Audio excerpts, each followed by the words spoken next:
Eu ensino as pessoas a levar para perto na hora que ela vai dormir, ela leva um copo d'água e ela faz a chamada técnica do copo d'água. Enquanto não entrar o verbo fazer na jogada, é conversa fiada. Se você souber trabalhar linguisticamente, você cria a sua realidade desejável. A sua atitude vai determinar a sua altitude na vida. À medida que você cresce no escalão da vida, a coisa mais importante para você é saber se comunicar bem. O melhor médico da sua cidade não é o que sabe mais medicina, é o que se relaciona melhor com os pacientes. À medida que você aprende a se comunicar melhor, o seu valor no mercado aumenta. Mas não é só isso, não. Você também tem que aprender a comunicar com você mesmo. Porque você há de convir que você começou a assistir aí e tem uma conversa aí dentro da sua cabeça. Você está perguntando que conversa? Essa que está perguntando que conversa. À medida que eu vou falando aqui, você vai criando um diálogo interno. E esse diálogo interno lhe acompanha o tempo todo. Eu pergunto para você, você tem um amigo ou um crítico que você carrega dentro da cabeça? Porque tem gente que tem um crítico, ele está sempre criticando ele mesmo.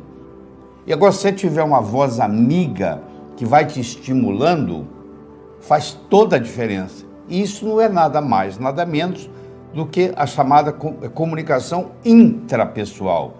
É de você para com você. Isso interfere, inclusive, na sua saúde. E tem a chamada comunicação interpessoal, que é de você para com os outros. Então, tudo está ligado. O meu psiquismo vai interferir no meu sistema imunológico. E o meu psiquismo é comandado pelo meu pensamento. E o meu pensamento é nada mais, nada menos, é um fenômeno eletroquímico, mas nada mais, nada menos, o modo como eu converso comigo mesmo. Qual é o meu self-talk?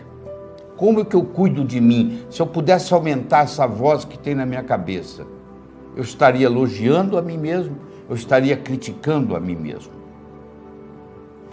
Qual a relação que você tem com essa voz? Uma pessoa que está acostumada com self-talk negativo, um diálogo interno negativo, a vida inteira, essa pessoa não está consciente que ela tem esse diálogo interno negativo. E é uma descoberta, no momento que você tem uma tecla no computador que diz cancela. Na hora que vem um diálogo interno negativo, você cancela e substitui aquilo por um positivo. Você pode aprender a ser bem-sucedido na vida. Não é ter sucesso, não. É ser bem-sucedido. É diferente. Eu posso ter um cantor que tem sucesso como cantor, mas você vai ver a vida dele pessoal, tá uma bagunça. Quando eu falo bem-sucedido, é o completo. Entendeu? É o somatório da ópera. Entendi. Entendeu? Então, para você ser bem-sucedido na vida, você precisa de 6 ingredientes. Do mesmo modo que você não faz um bolo só com farinha, nem só com manteiga, nem só com ovos, apesar de cada um desses ingredientes ser necessário, porém não suficiente, a mesma coisa acontece com ser bem-sucedido. Eu preciso de uma boa autoestima. E eu tenho uma ótima notícia para você. A sua autoimagem, ela não é construída de cimento, ela não é construída de aço. Ela é construída de linguagem. Do mesmo modo que ela foi construída linguisticamente, ela pode ser reconstruída linguisticamente. Segundo é a sua habilidade de se comunicar. Terceiro é a sua habilidade em estabelecer metas e saber transformar os seus sonhos em metas e metas em realidade. Muita gente tem sonhos, mas sonho é uma coisa que não tem data. Quando você coloca uma data num sonho, ele deixa de ser sonho e passa a ser meta. E o universo começa a conspirar a seu favor. O outro ingrediente importante é a atitude. A sua atitude vai determinar a sua altitude na vida.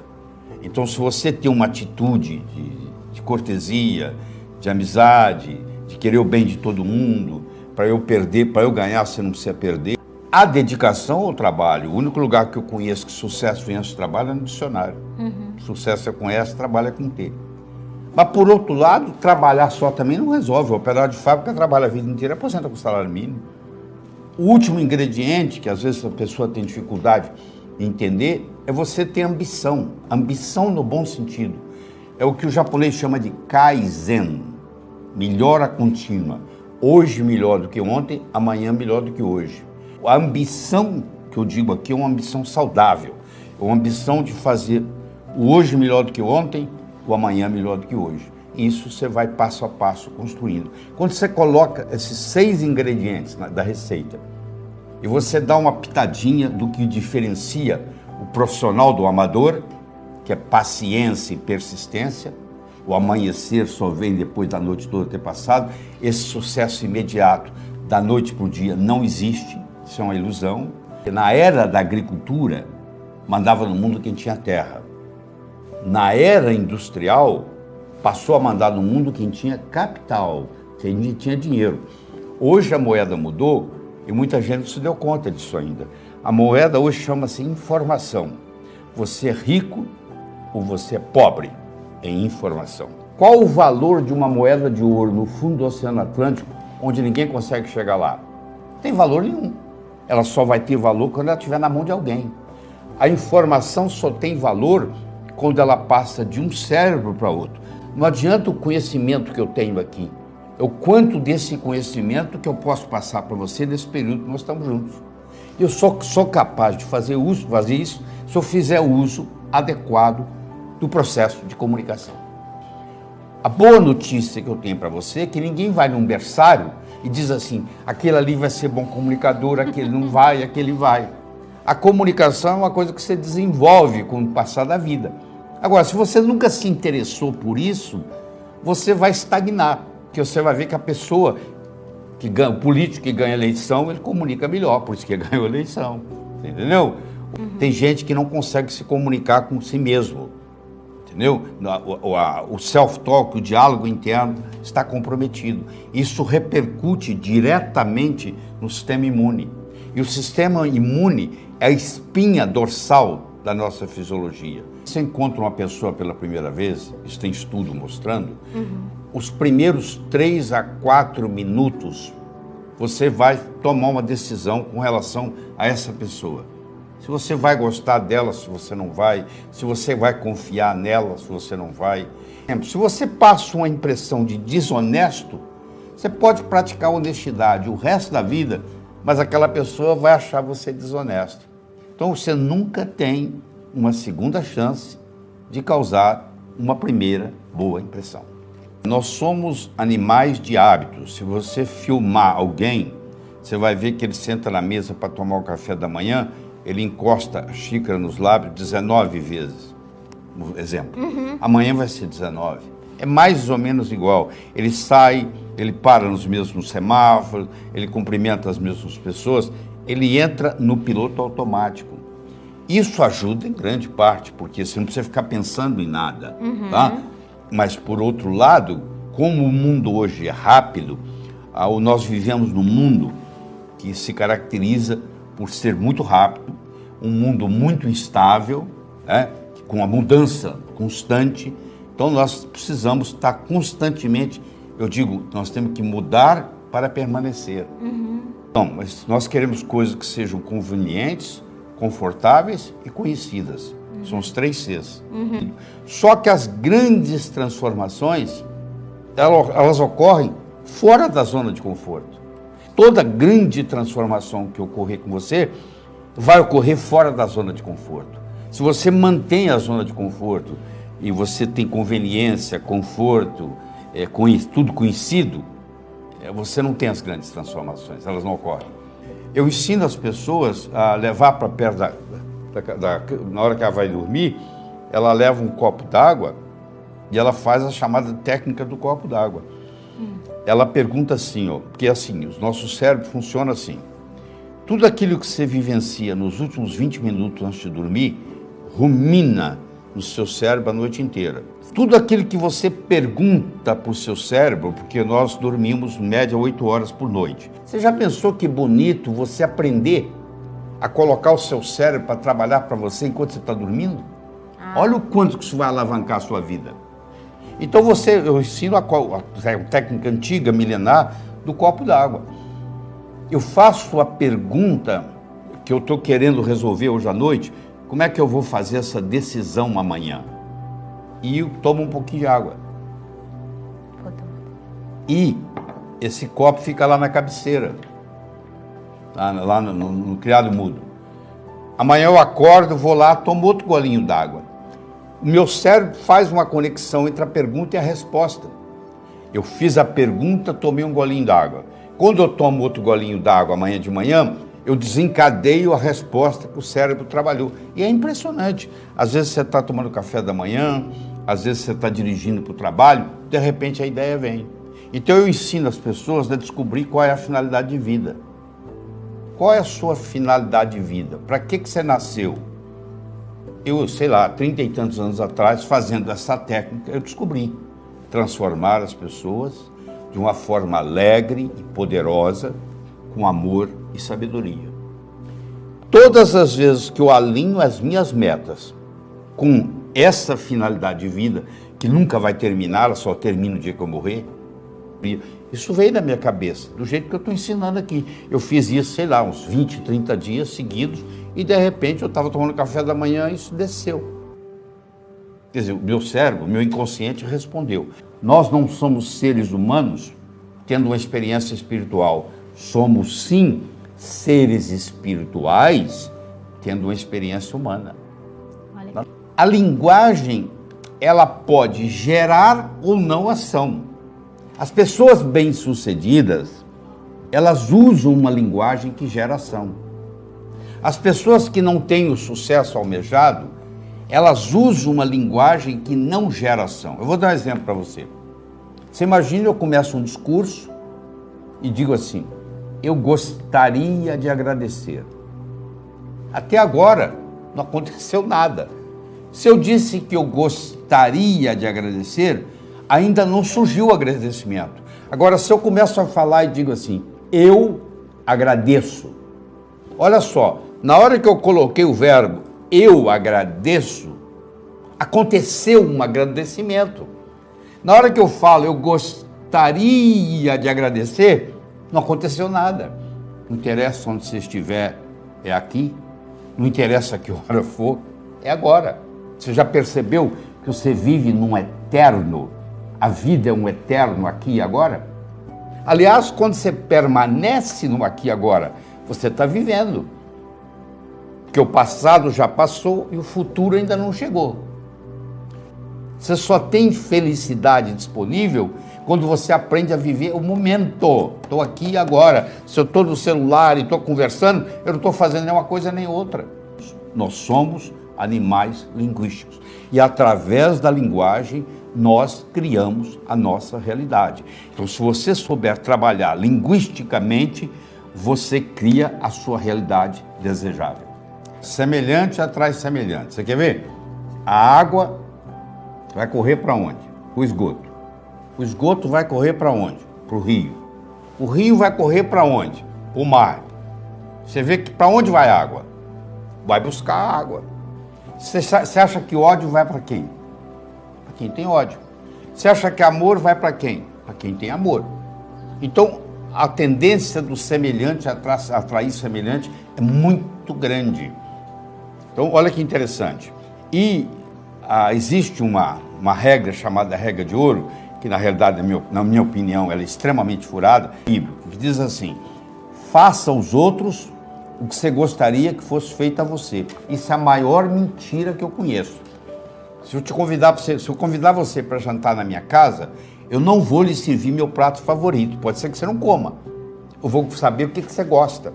Então, a verdadeira comunicação é fazer aos outros o que os outros gostariam que fosse feito a eles. Sim, nós somos julgados por 4 coisas.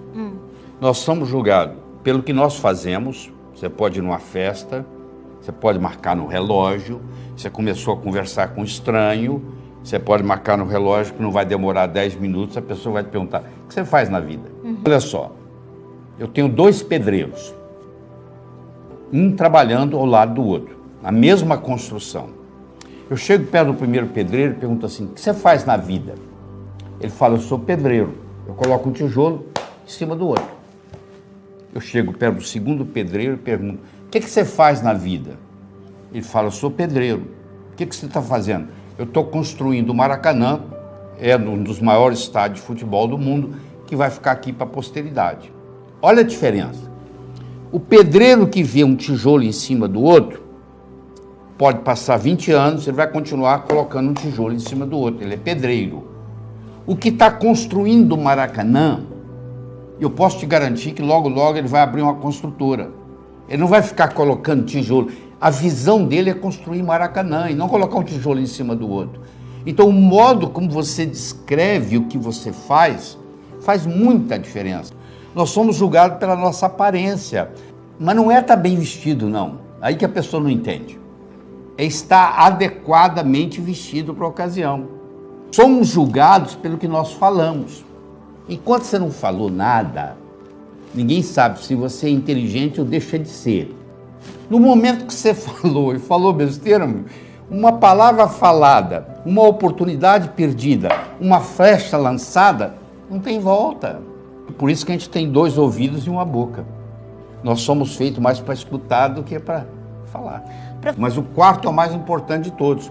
É como você diz o que você diz. Eu posso trazer alguém aqui que fale o mesmo vocabulário que eu estou falando. A entrevista pode ser muito melhor ou muito pior. Porque não é só o que eu estou falando que está contando, é como eu estou falando o que eu estou falando. O principal motivador, são 2 motivadores que você tem. Um é evitar sofrimento, o outro é procurar prazer. Tá. Então, tem pessoa que faz as coisas com medo da coisa ruim acontecer. Ele está evitando o sofrimento. Certo. Tem pessoa que, ao contrário, ela faz para procurar o prazer. 60% das pessoas no mundo operam a motivação no sentido de evitar sofrimento. E 40% operam no sentido de procurar prazer. Mas você tem que desenvolver o seu poder pessoal, porque o poder posicional você pode perder ele a qualquer momento. Agora, o pessoal não. Eu posso sair daqui para a China, eu levo ele comigo. Entendi. Eu posso ir para Nova York, eu levo ele comigo. Na hora que eu abrir a boca, ele se manifesta. Só acontece coisa no mundo quando algo acontece, algo se move. É muito bonito você ter uma intelectualidade, mas se a intelectualidade é só intelectualidade, você vai me desculpar o termo, na minha opinião é masturbação mental. Porque não se realiza. Então o que eu tenho que fazer é o seguinte, eu penso, qual é o meu próximo passo? O que eu vou fazer? Se enquanto não entrar o verbo fazer na jogada, é conversa fiada. Então a pessoa tem que aprender a ter ação. E a maioria, infelizmente, não tem. Ela fica planejando, e ela está esperando o medo passar. Ou você pula com medo, ou você não pula. Tá? Coragem não é pular sem medo. Coragem é pular apesar do medo. Era uma vez, no inferno, estava havendo uma crise de recessão. Lá também tem isso, tá?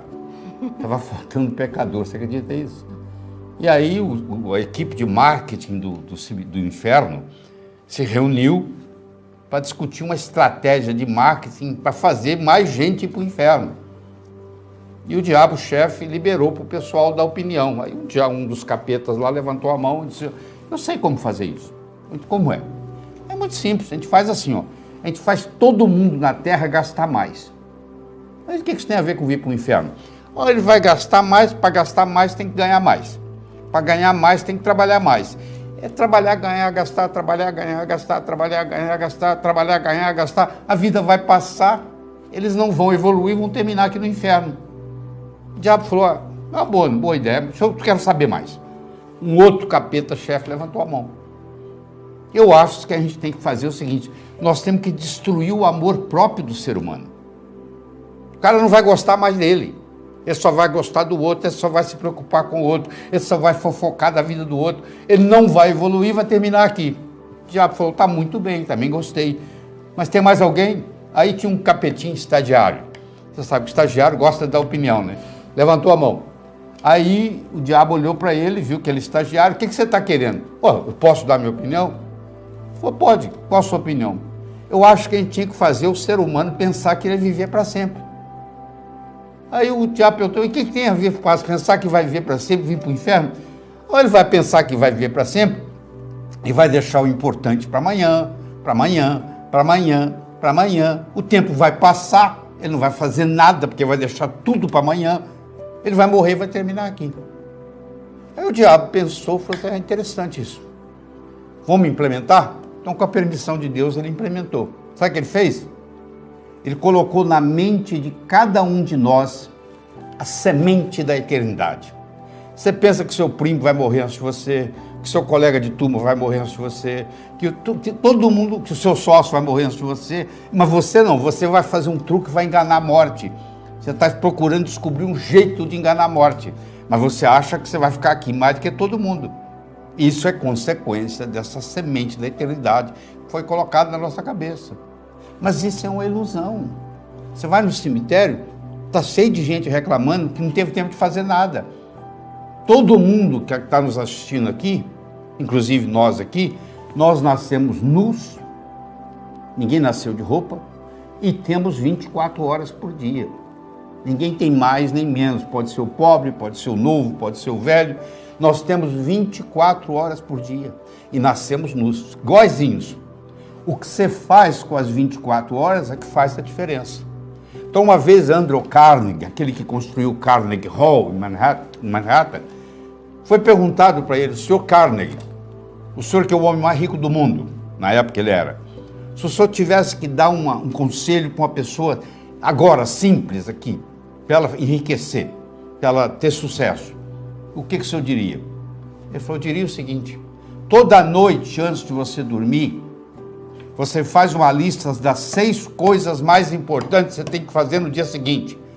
Põe em ordem de prioridade. E nunca saia da mais importante até acabar. Então amanhã você vai acordar, você vai trabalhar na mais importante. Quando aquela acabar, você risca. Você vai trabalhar na mais importante. Quando acabar, você risca. Só isso. Isso aí, só isso. Você dormir à noite e falar assim, amanhã as coisas mais importantes que eu tenho para fazer é essa. Vou começar pela mais importante. Porque sempre eu vou estar trabalhando a mais importante por dia. Isso faz toda a diferença.